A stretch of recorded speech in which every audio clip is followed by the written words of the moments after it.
আমাদের 5টা heads of income আছে। 5টা হেডস অফ ইনকামের প্রথম হেডস অফ ইনকাম হচ্ছে ইনকাম ফ্রম স্যালারি, সংক্ষেপে স্যালারিস। দ্বিতীয় হেডস অফ ইনকাম হচ্ছে ইনকাম ফ্রম হাউস প্রপার্টিজ।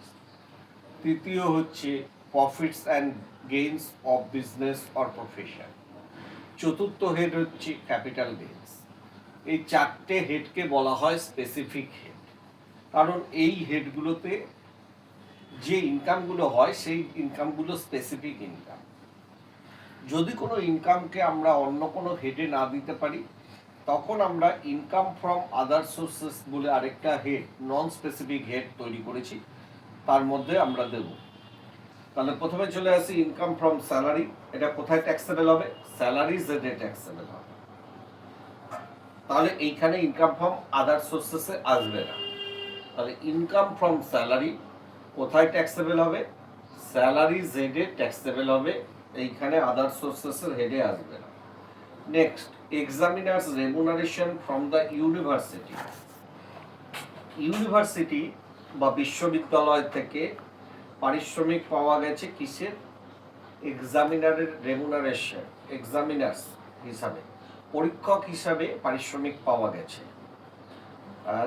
কত টাকা পাওয়া গেছে? 4,000 টাকা, এবং তার সঙ্গে যে ইনসিডেন্টাল এক্সপেন্সেস আছে 500 টাকা, সেটা আমরা মাইনাস করে দেবো।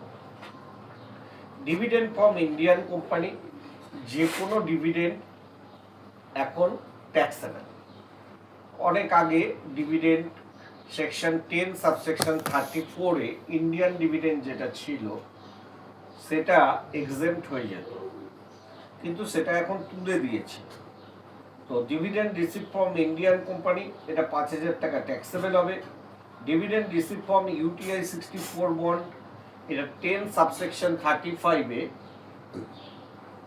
কয়েক বছর আগে পর্যন্ত এটা এক্সেম্পট ছিল, এখন এটা taxable. Dividend receive from UTI 64 bond. তাহলে আমরা কি কি নিলাম আর কি নিলাম না? ইনকাম ফ্রম স্যালারি, স্যালারি জেডে ট্যাক্সেবল হবে, সেই জন্য এখানে আসবে না। এক্সামিনার্স রেমুনারেশন হিসাবে উনি যা পেয়েছেন তার থেকে তার ইনসিডেন্টাল এক্সপেন্স বাদ দিতে হবে। যে কোনো ডিভিডেন্ড ট্যাক্সেবল, সেটা ইন্ডিয়ান কোম্পানি হোক, ফরেন কোম্পানি হোক, ঠিক আছে, ফাইনাল ডিভিডেন্ড হোক, ইন্টিম ডিভিডেন্ড হোক, যে কোনো ডিভিডেন্ডই taxable. Dividend receive from UTI 64 bond, এটাও ট্যাক্সেবল। ঠিক আছে, বোঝা গেছে?